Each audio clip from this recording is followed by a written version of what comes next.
So just to answer this question right off the bat, some of you may be wondering why I'm not doing my presentation on this guy or this event. Well, it's pretty much because I already know about it. I mean, it scored an A- on the President's Test, but you guys all know how that go down. So let's actually start the presentation. It is an extraordinary encounter like no other we have ever seen. The end of a 5-year search. Sides about to meet because of this man, the only American prisoner of war held in Afghanistan, Army Sergeant Bowe Bergdahl.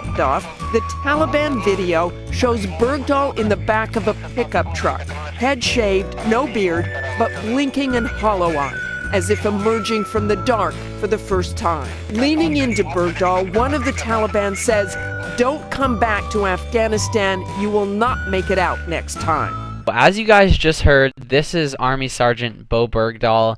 He was the only American captured during the war in Afghanistan, and there's a lot of controversy going on around with what really happened and what actually happened when he was captured. So to start this video off, I just want to clarify one thing. Bowe Bergdahl was not captured, at least not from his base. So as you can see from this map, Bowe Bergdahl walked off his post, his night post, from a military base in Paktika province.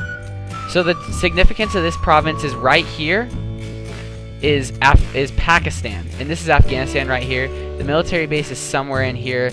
The information is disclosed to the government. We can't really find that out. All we know is that it's in the Paktika province when Bowe walked off. So let's set the stage. That night, June 2009, Bowe Bergdahl is sitting at his watch post like the one you see above. He comes down from his watch post after his post, goes back to his cabana, his little tent thing, and he leaves a note that says he's leaving.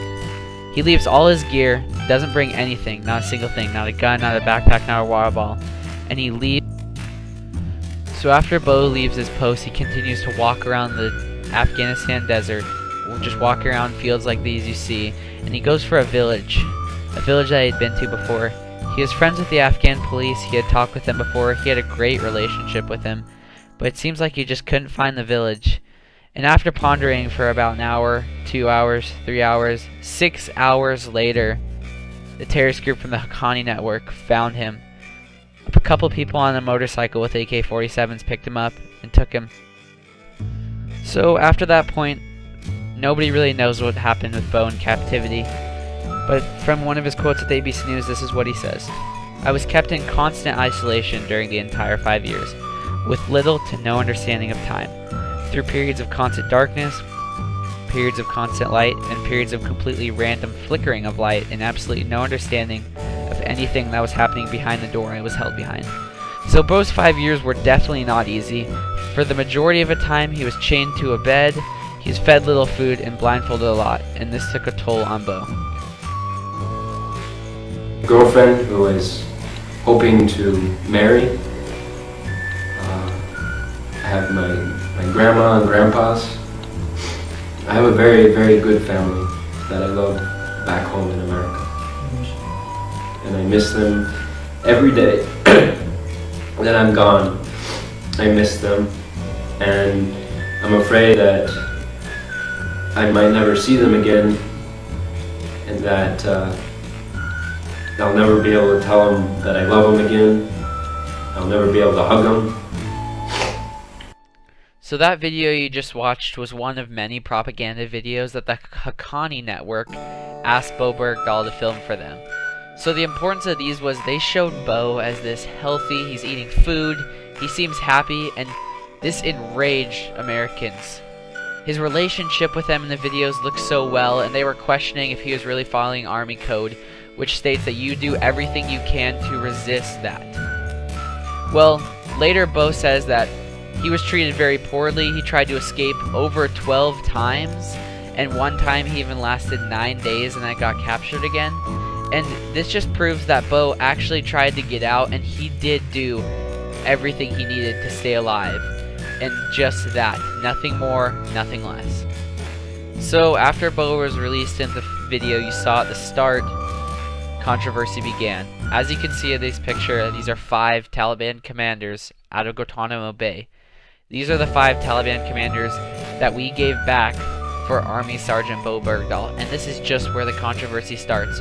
Why are we trading an Army Sergeant for 5 Taliban commanders that had been held at Guantanamo since the beginning of the war? It doesn't make sense to me, and it doesn't make sense to a lot of people, but that would not be the only cause. One of the people that came under harsh scrutiny was President Obama. As you can see in the picture above, those are Bowe's parents. They were welcomed to the White House. They welcomed Bowe home. It was pretty much a party at the White House for somebody who walked away. The president not only did this, but he also let us go behind Congress's back when we traded away the 5 Taliban commanders from Guantanamo Bay. I know what you're thinking. You're like, well, the president can't do that. He can't do that. Well, under this situation, he did, because he didn't want anyone to figure out that we were actually going to do it and the Taliban to back out. So that's where the controversy starts with Obama, and it really ends there, because then everything starts with Bowe Bergdahl and what is going to happen to him when he gets back.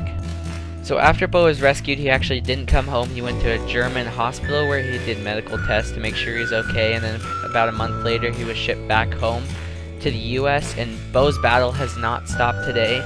He's actually has a court date for February 6, 2017, and he's been accused of treason and deserting. So just stay tuned for all that, and thank you for watching my video.